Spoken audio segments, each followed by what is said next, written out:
yung lump sum appropriations. I know the definition of lump sum appropriations, which is found under DBM Budget Circular number 595 issued on January 20, 2025.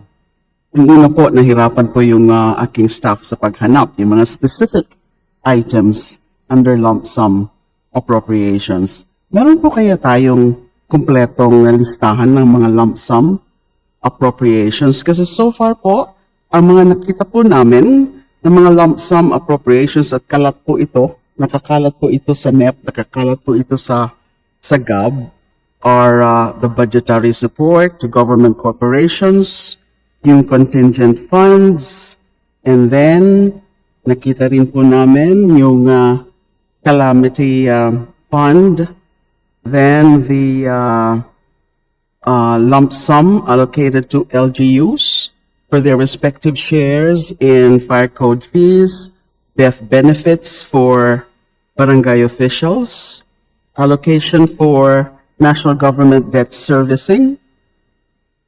Ano po ba? Meron pa po ba? Do we have a complete list of this lump sum appropriations po?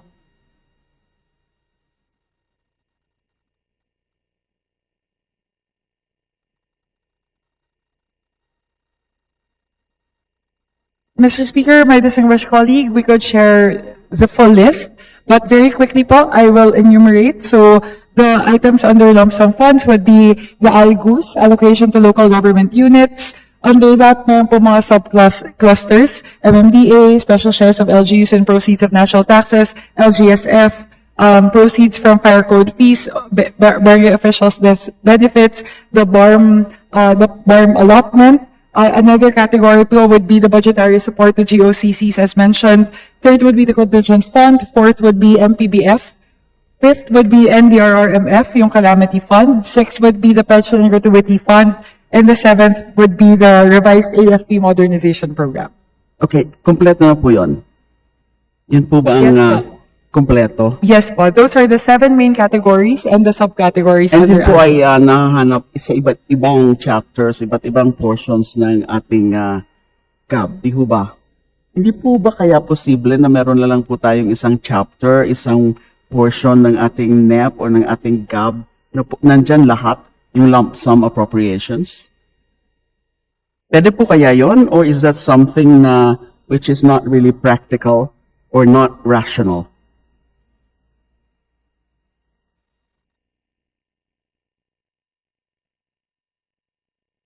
Mr. Speaker, my distinguished colleague, ito po yung tinatawag natin na NDRIM. Actually po, they're all in one volume, in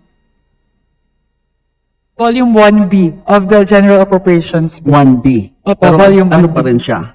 Kalat pa rin dyan sa volume na yan.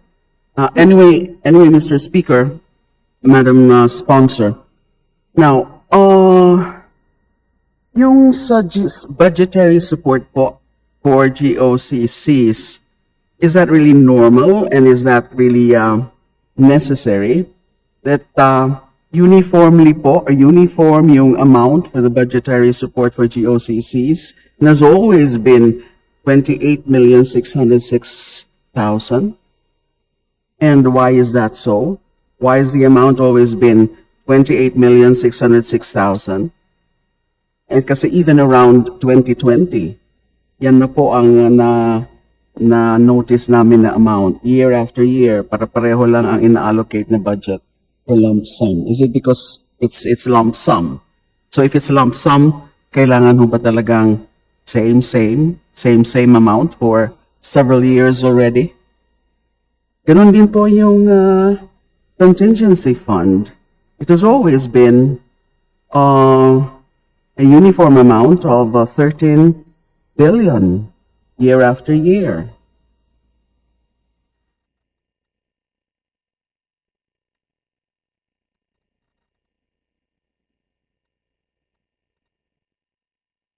Is there any special purpose for that, for the uniform amounts, or is that something that is that arbitrary? Mr. Speaker, my distinguished colleague, actually, if we look at the total amount under unprogrammed appropriations pertaining to budgetary support for GOCCs, yung total amount itself po would be different. So, for example po, in the 2025 GAA, the total amount is 6.269 billion. And in the 2026 NEP, the total amount is 6.895 billion. That is for? The budgetary support for GOCCs. The particular line item po, Mr. Speaker, that was mentioned by our distinguished colleague, the 28 million pesos po, under the budgetary support for GOCCs, there's a subcategory called Others. Yun po yung 28 million pesos.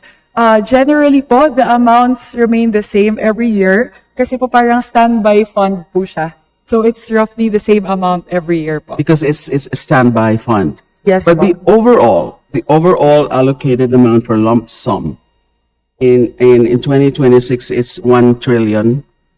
And from 2024, it has really increased. 2024, it's 764.1 billion. 2025, it's 897.7 billion.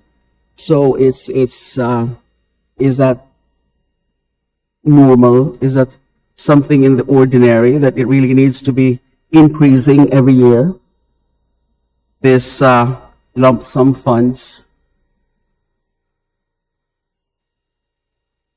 Now, these are standby funds.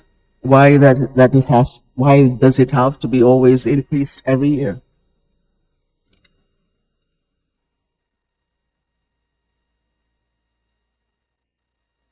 Meron ba mga anticipatory circumstances? Contingent? Kailangan bang ini-increase ang contingent?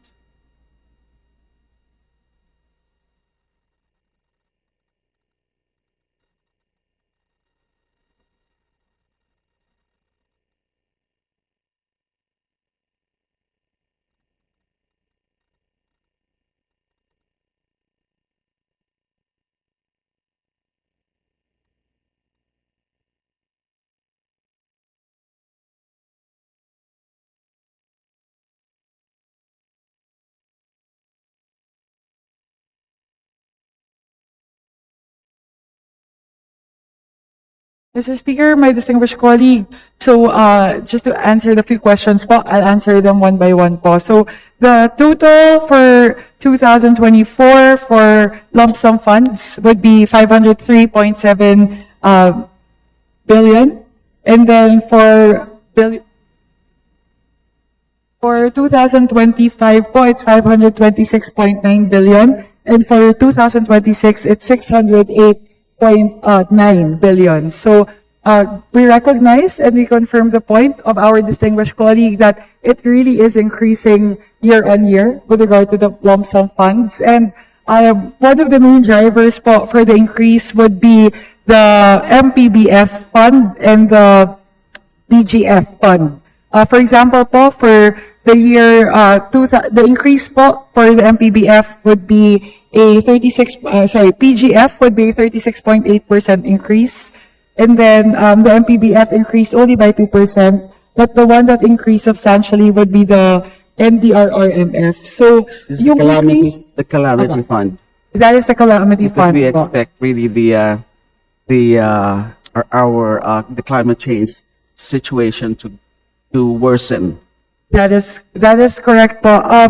But aside from the NDRRMF fund, which is the calamity fund, one of the main drivers for the increase po would be the increasing need to create new positions in government offices. Yun po yung pag-increase natin. And the pensions that we are releasing through the PGF. So yun po yung main drivers ng increase sa lump sum funds in previous years. Kasi some of them actually po nag-decrease eh. The other categories actually decreased from 2025 to 2026, but it was primarily the calamity fund, the pension and gratuity fund, and the MPBF fund, which increased. So the pension fund has to be under the item of a lump sum. It cannot be in any other item, allocated budget. Because that would be bringing me to my final point.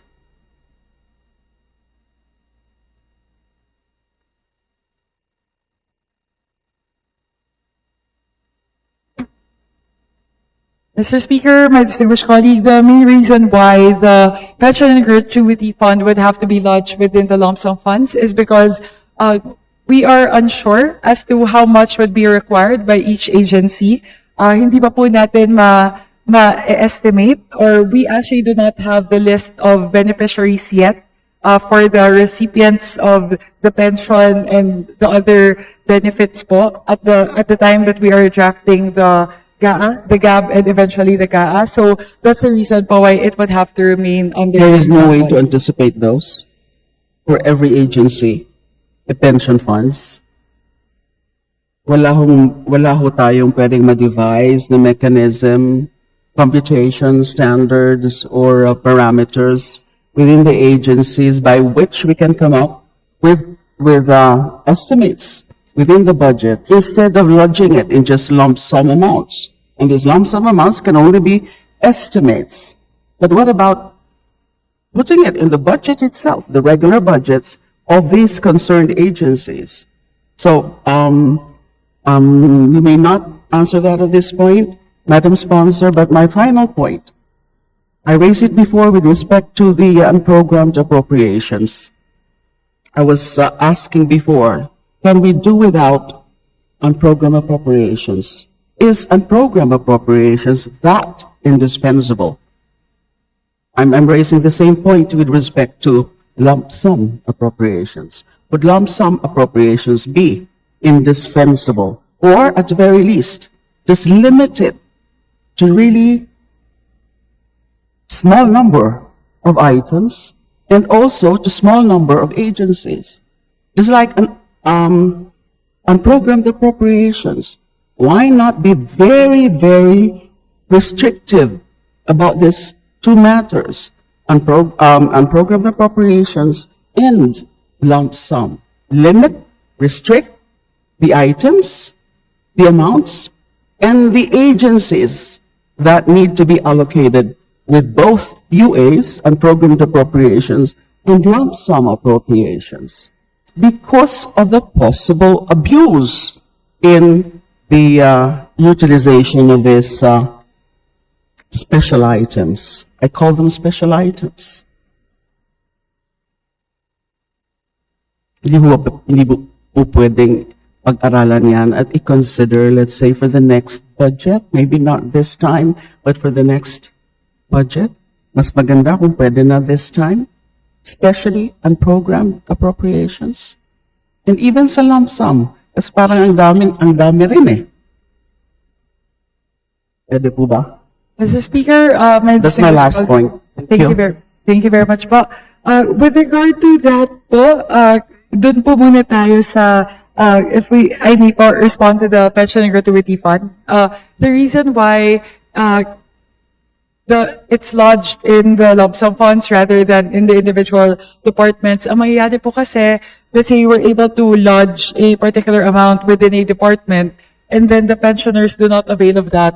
Rather than mapakinabangan po ng ibang mga pensioners from other departments and agencies, we'll revert back po to savings. So there's that risk that some of the pension funds would be unutilized in other agencies and ma-under naman po yung binibigay natin sa ibang mga agencies. Yun po yung reason why it's good to put it in the lump sum funds. It gives some level of flexibility in these matters. With regard to rationalizing the items that would be put under unprogrammed appropriations or would be put under lump sum funds, the DBM is open to reviewing that po.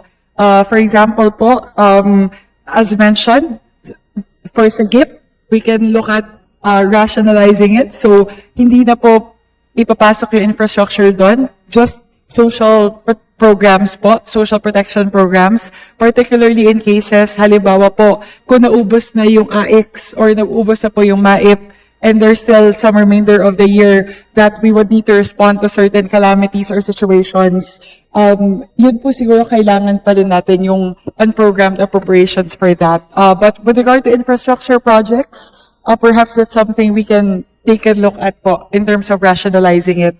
For FAPs po, we would need to keep some under lump sum funds or unprogrammed appropriations kasi po, that pertains to our commitments to other bilateral or multilateral bodies. But we recognize po the point of our distinguished colleague. We will take a look at the items under the lump sum funds and the unprogrammed appropriations and see which of these can be rationalized or safeguarded further. Thank you, Mr. Speaker. Thank you, Madam Sponsor. Thank you to very Ian. much po, Mr. Speaker. Thank you very much to our distinguished colleague, the Honorable Leila Delima.